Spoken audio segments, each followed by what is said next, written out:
징벌적 계약이 드디어 맺히는구나. 하나님도 드디어 새 언약이라고 하는 한 칼을 뽑으시는구나. 이런 생각이 듭니다. 그런데 33절과 33절을 보시면 완전히 예상 바뀝니다. 그러나 그날 후에 내가 이스라엘 집과 맺을 언약은 이러하니, 같이 한번 읽겠습니다. 곧 내가 나의 법을 그들의 속에 두며 그들의 마음에 기록하여 나는 그들의 하나님이 되고 그들은 내 백성이 될 것이라. 여호와의 말씀이니라. 그들이 다시는 각기 이웃과 형제를 가리켜 이르기를 너는 여호와를 알라 하지 아니하리니 이는 작은 자로부터 큰 자까지 다 나를 알기 때문이라. 내가 그들의 악행을 사하고 다시는 그 죄를 기억하지 아니하리라. 여호와의 말씀이니라. 여러분, 모세랑 처음 맺을 때는 언약을 무엇으로 맺었습니까?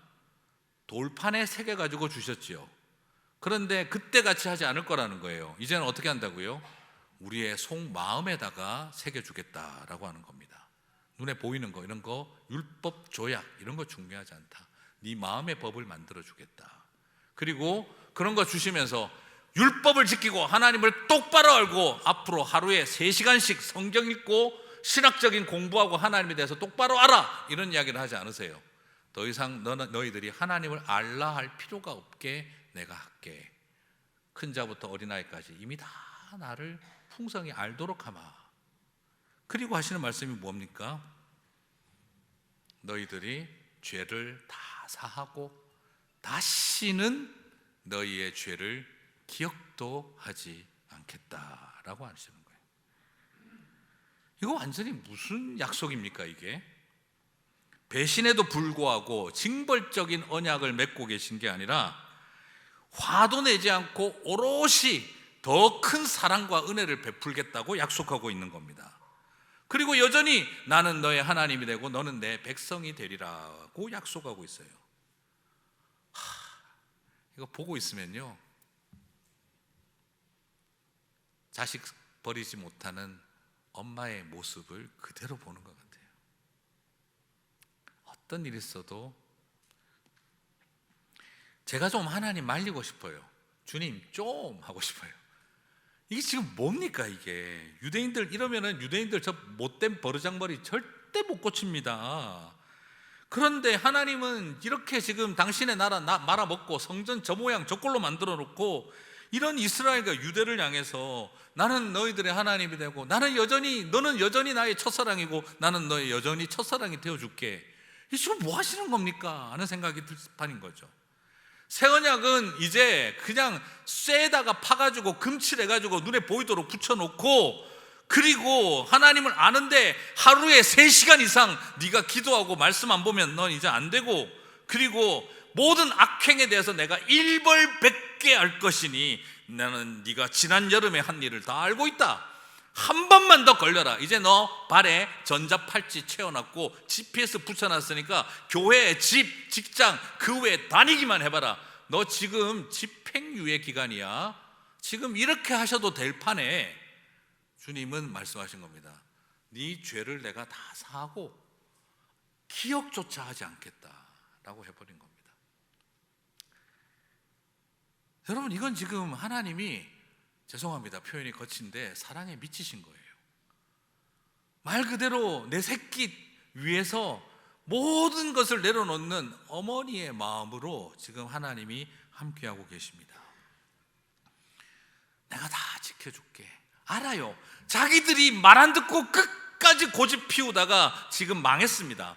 바벨론에게 다 망했어요. 그런데 하나님은 어떤 마음이신 거죠? 거 봐라, 내가 시킨 대로 안 하다가 이 꼴 났지. 지금 그렇게 말씀하고 있는 게 아니라 그렇게 말해도 듣지 않다가 망해버린 자식 같은 유대들을 바라보면서 너희들이 죄값을 너희들이 알겠냐라는 말을 하지 않으시고 망해서 끌려가는 모습이 안쓰러워서 그래도 네가 한 짓 난 다 잊어버릴게. 그래도 나는 네 하나님이고 너는 내 새끼다. 그 이야기를 하고 계신 거예요. 하나님은 지금 뭘 보고 계신 겁니까? 그들이 말 안 듣던 모습을 보고 계신 게 아니라 망해서 고통받는 모습이 더 안쓰러우신 거예요. 어머니와 같은 하나님의 마음인 겁니다. 그래서 예레미야를 통해 약속하고 계신 겁니다. 너희의 죄를 기억조차 하지 않겠다. 저는 이것이 새 언약인 줄 믿습니다. 여러분, 지금 저와 여러분에게 온 세상이 망해버린 것 같은 이 세상 속에 주님은 지금 저와 여러분에게 새 언약을 주고 계시는 줄 믿습니다. 너 앞으로 잘해 말씀하시지 않고 내가 더 잘하마, 그렇게 지금 말씀하고 계신 것입니다. 옛날과 너무 다른 언약을 맺고 계십니다. 더 무서운 징벌 언약을 맺고 있는 게 아니라 더 뜨거운 사랑의 언약을, 더 따스한 은혜로운 언약을 맺고 계신 것입니다. 말 안 듣고 모질게 막말하고 달려들던 모습은 잊어버리시고 그 때문에 고생하고 있는, 죽을 고생하는 그 모습을 더 안쓰러워하시는 하나님의 마음인 것입니다. 하나님과 우리가 맺은 언약을 다 망가뜨려 버려놨다 할지라도 하나님은 끝까지 저와 여러분을 사랑하시고 언약을 새롭게 하시는 줄 믿습니다. 그래요, 오늘 꼭 기억하셨으면 좋겠어요. 하나님, 나 이제 믿음 생활 한번 잘할게요. 신앙생활 잘할게요. 걱정하지 마세요. 이제 열심히 할 테니까 같이 한번 해봅시다. 지금 이걸 말하라는 게 아니라 지금 하나님이 끝까지 우리를 믿어주고 계시고, 사랑하는 아들아, 사랑하는 딸아, 내가 너를 끝까지 지켜줄게, 지금 그 이야기를 하고 계신 겁니다. 이것이 하나님의 은혜고 새 언약입니다. 저와 여러분에게 그 새 언약을 주셨고 이제 팬데믹의 시대에 다시 새 언약을 붙들게 되기를 주님의 이름으로 축복합니다. 팬데믹 처음 시작할 때 제가 이런 이야기 많이 들었어요. 한 달 지나고 나서요, 교인들 막 연락 많이 오고요, 카톡도 많이 왔어요. 목사님, 온라인으로 예배드리면서 울었습니다. 일상의 소중함이 얼마나 가치로운 것인지 알았습니다. 당연히 가면 있는 줄 알았던 주일 예배, 교회, 그 소중함이 내가 얼마나 쉽게 생각해 왔었던가 많이 돌아보고 정말 이제 그 일상의 소중함을 회복하고 싶습니다. 팬데믹 끝나면 정말 잘할게요. 정말 이제 웬만하면 주일 안 빠지고 정말 잘 섬길게요. 앞으로 더 잘하고 싶어요 하셨던 분들을 제가 기억하고 있습니다.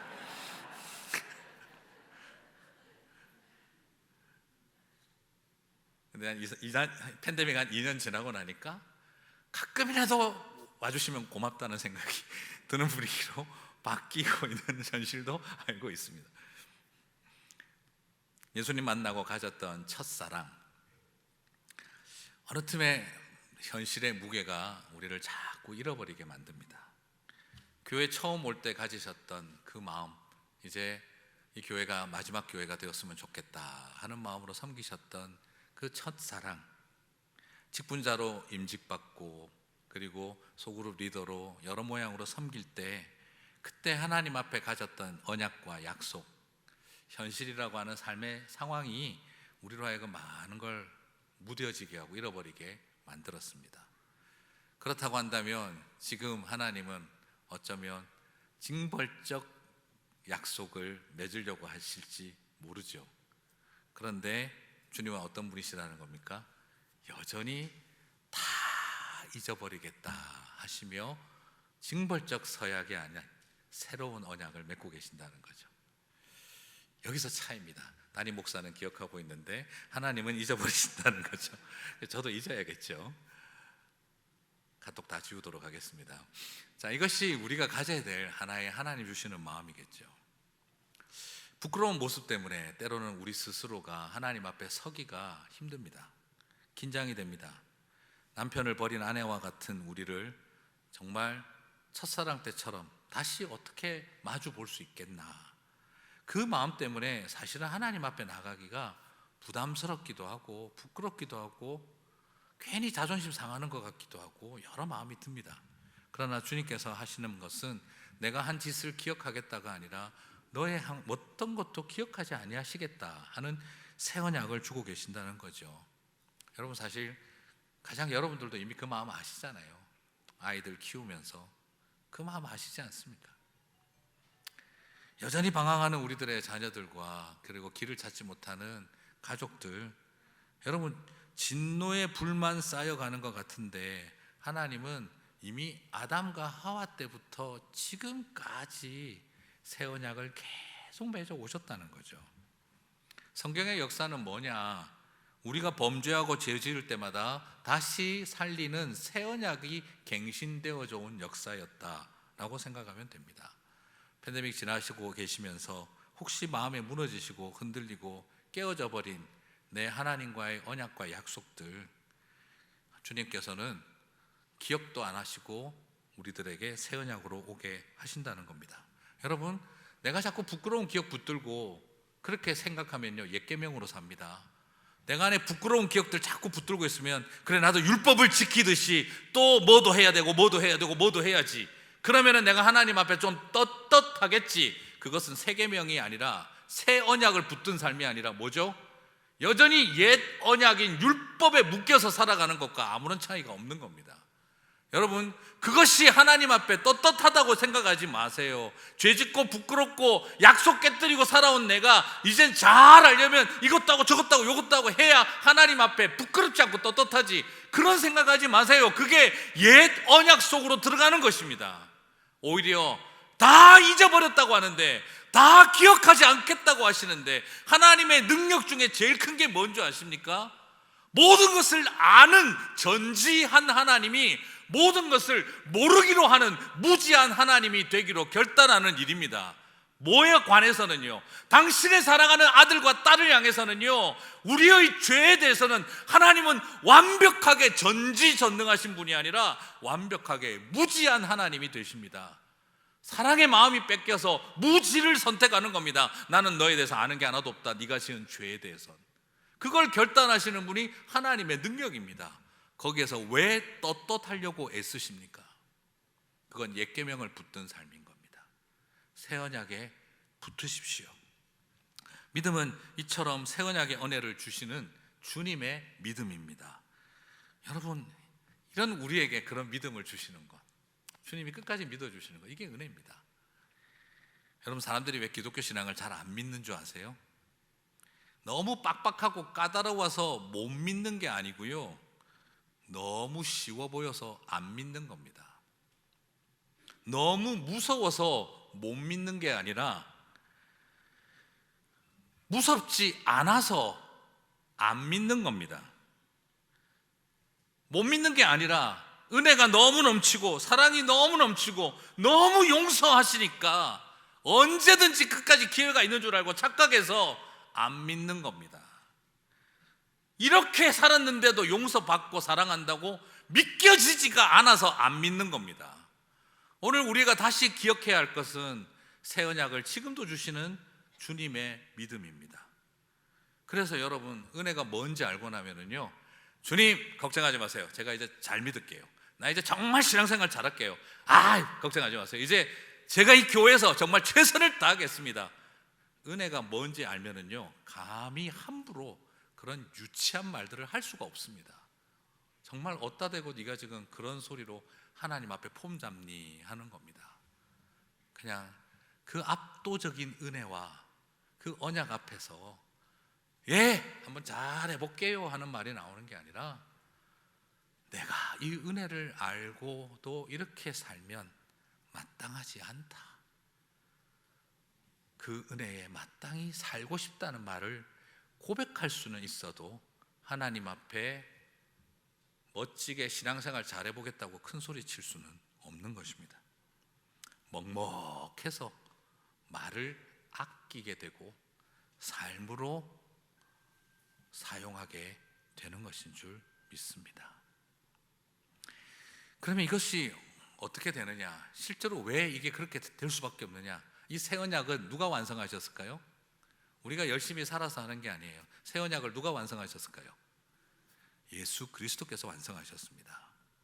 내가 그들의 악행을 사하고 다시는 그 죄를 기억하지 아니하리라. 누가 어떻게 완성하셨습니까? 예수님이 십자가에서 보혈의 피를 다 쏟으심으로 완성하셨습니다. 우리의 모든 죄가 사함받고 우리의 모든 악행이 기억되지도 않는 일, 무엇으로 가능하냐? 예수 그리스도의 보혈을 믿는 믿음으로 가능한 것이죠. 누가복음 22장 10절에서 22절을 봅니다. 예수님 말씀하셨습니다. 또 떡을 가져다가 감사기도 하시고 떼어 그들에게 주시며 이르시되 이것은 너희를 위하여 주는 내 몸이라 너희가 이를 행하여 나를 기념하라 하시고, 같이 읽겠습니다. 저녁 먹은 후에 잔도 그와 같이 하여 이르시되 이 잔은 내 피로 세우는 새 언약이니 곧 너희를 위하여 붓는 것이라. 새 언약이 어떻게 드러났습니까? 이 예레미야에게 말씀하셨던 너희들의 죄를 사하고 너희들의 악행을 기억조차 하지 않겠다는 이 새 언약이 누구를 통해 어떻게 완성되어집니까? 그리스도께서 흘리시는 보혈을 통해 드러나고 완성됩니다. 여러분, 성찬을 하시는 중요한 이유를 아셔야 됩니다. 우리는 성찬식 할 때 내가 능력받고 내가 은혜 받고 이게 아닙니다. 우리는 성찬할 때마다 뭘 기억하는 거죠? 그래, 새 언약이 우리 가운데 임하셨다. 내 죄를 기억도 하지 않으시는. 고린도전서 11장 25절 26절에서 바울도 다시 인용합니다. 식후에 또한 그와 같이 잔을 가지고 이르시되, 같이 읽겠습니다. 이 잔은 내 피로 세운 새 언약이니 이것을 행하여 마실 때마다 나를 기념하라 하셨으니 너희가 이 떡을 먹으며 이 잔을 마실 때마다 주의 죽으심을 그가 오실 때까지 전하는 것이니라. 아멘. 자, 여기에서 우리가 다시 발견합니다. 우리는 하나님의 예수 그리스도의 십자가를 통해 어떻게 됐죠? 이 새 언약을 받았습니다. 그러면 이제 받은 것으로 끝나나요? 나는 이 새 언약의 수혜자가 되었다, 이것으로 끝나나요? 아닙니다. 오늘 성찬에서 굉장히 중요한 것은 내가 수혜자가 되는 것으로 끝나지 않습니다. 이 그리스도의 죽으심을, 새 언약의 이야기를 어떻게 하라고요? 주님 오실 때까지 땅 끝까지 전하라는 겁니다. 선교적 사명을 우리들에게 도전하고 있습니다. 새 언약을 수혜자가 되는 것이 아니라 이제는 베푸는 시혜자의 삶을 살아가야 한다 하는 것을 보여주고 있습니다. 주님이 그들의 남편이 되셨어도 남편을 버린 간음과 배신의 상황입니다. 그런데도 죄를 상하고 악행을 기억하지 않겠다고 하신 주님은 십자가에서 물과 피를 다 쏟으시고 매번 우리가 드리는 성찬을 통해 이 새 언약을 갱신하고 계십니다. 그리고 또한 새 언약을 갱신하실 뿐만 아니라 이제 저와 여러분이 새 언약의 일꾼이 되어 그리스도의 피와 그 새 언약의 이야기를 전파하는 사명을 저와 여러분에게 주셨다는 것입니다. 새 시대를 살아가야 할 사람들은 새 언약을 받은 사람으로, 그리고 새 언약을 베푸는 사람들로 살아가야 하는 것이죠. 신랑이 배신한 신부 대신하여 채찍 맞고 피 흘리고 죽었던 것처럼 이제 우리는 또한 배신당하면서도 피 흘리며 그 은혜를 전하며 살아야 한다는 것, 이것이 새 언약의 삶이라는 겁니다. 그래요, 성찬식을 할 때마다 우리는 새 언약을 받은 사람, 새 언약을 전하는 선교적 삶, 이 두 가지를 생각해야 하는 것입니다. 새 시대는 이렇게 새 언약의 은혜로 삽니다. 팬데믹이 터지고 사람들이 신뢰와 약속이 다 무너진 삶을 살았어요. 이런 시대에도 주님은 다시 우리에게 새 언약의 소명을 주고 계십니다. 그러므로 부탁드리고 싶습니다.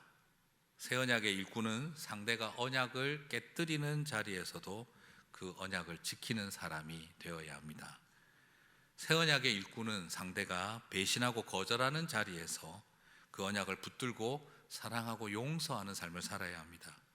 새 언약의 일꾼은 내가 한 말과 행동을 끝까지 기억하겠다 하는 분들이 아니라 그 모든 것을 잊어버리고 십자가에 못 박는 삶을 살겠다는 것입니다. 새 언약의 일꾼은 상대의 죄가 명확한 자리에서도 그 죄를 기억하지 아니하는 것을 말합니다.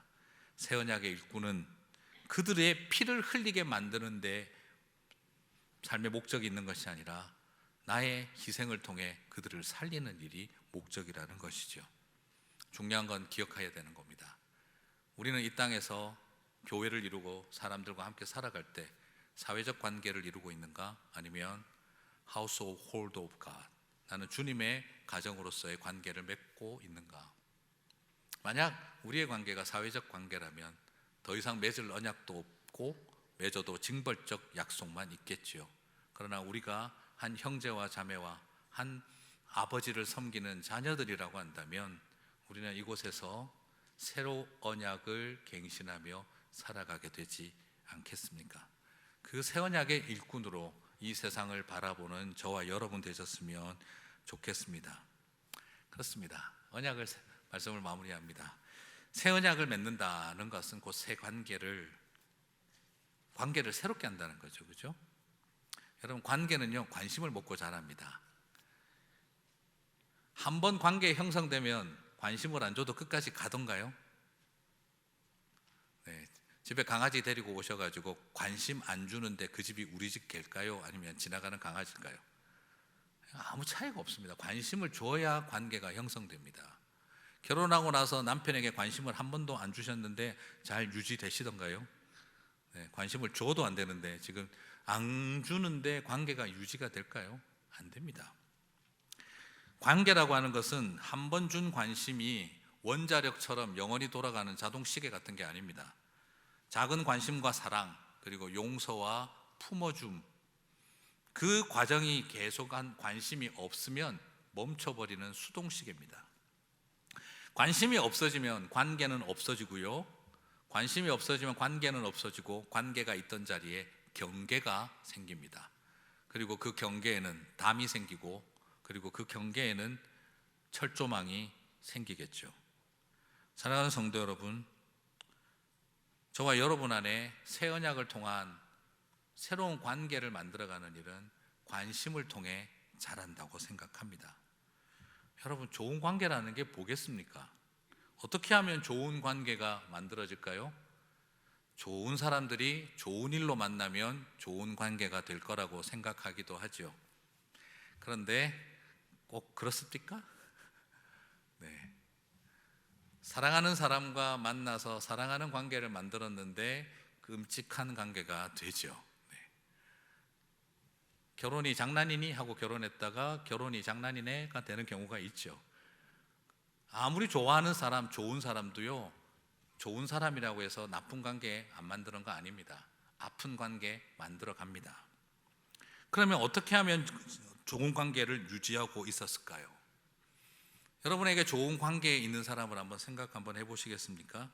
뭐든지 그냥 내가 잘했다 쪽으로 가시는 분도 있어요. 내가 잘했으니까 그렇지, 이렇게 생각하실 수도 있겠지만, 끝까지 좋은 관계로 남아있는 분의 특징은 나랑 똑같은 사람, 생각이 비슷한 사람, 차이가 없는 사람이 아니에요. 끝까지 좋은 관계로 남아있는 사람들은 차이는 있지만 나의 관심과 나의 생각을 존중하고 경청해 준 사람이 있다면 좋은 관계가 남습니다. 좋은 관계는 나를 위해 많은 것을 참아주고 견뎌준 사람이 있을 때 좋은 관계가 됩니다. 참아줄 마음 없고 견뎌줄 마음이 없으면 좋은 관계는 유지할 수가 없습니다. 그래서 나의 실수와 잘못, 차이와 다름에도 불구하고 나를 위해 참아주고 견뎌준 사람이 있구나 하는 것을 알 때 그 관계가 소중하다는 것을 알게 되는 것이죠. 저는 여러분에게 그 부탁을 드리고 싶습니다. 하나님과 여러분이 좋은 관계에 있다면 내가 신앙생활 잘해서 그런 것이 아니라 주님이 참아주고 견뎌주셨기에 좋은 관계에 있는 겁니다. 아직도 다 끝난 줄 알았는데 새 언약을 주시는 것은 주님이 지금도 참고 견디고 계셨기에 우리가 그 관계를 이어가고 있는 것이고, 다 떠나고 탕자처럼 돌아와도 여전히 아들로 맞아주시는 것은 끊임없이 참고 견뎌주시는 분이 계시기 때문입니다. 여러분들에게 좋은 관계가 많으시기를 축복합니다. 그리고 좋은 관계 만들어 가시는 분들이 되시기를 바랍니다. 맞는 사람 찾아야 좋은 관계 된다 생각하지 마시고, 잘 참는 사람이 있을 때, 새 언약의 의미를 아는 사람들이 있을 때 좋은 언약은 만들어져 가는 것이겠죠. 사랑하는 성도 여러분, 그래서 참지 않으셨습니까? 그래서 이 인간 참고 사셨고, 그래서 자녀들 붙들고 오신 것처럼 주님은 우리들에게 어머니의 마음, 아버지의 마음을 아는 저와 여러분에게 내가 어떤 마음으로 너희와 새 언약을 맺고 있는지를 알려주고 계실 거라 생각합니다. 새 언약을 통해 더 큰 은혜를 받으시고, 새 언약을 통해 더 큰 은혜를 나누시게 되는 저와 여러분이 되시기 바랍니다. 새벽 기도, 주일 예배, 목장, 소그룹, 그리고 직분자로서의 사명, 내가 하나님 앞에 가지고 결단했던 약속들, 다시 한번 내가 결심하고 잘해야겠다 생각하지 마시고 여전히 새로운 언약으로 다가오시는 그분 앞에, 그 은혜 앞에 이렇게 하지 않는 것이 마땅하다라고 고백하며, 이렇게 사는 것이 마땅하다 고백하며 나아가는 은혜 앞에 압도된 저와 여러분 되시기를 주님의 이름으로 축복합니다.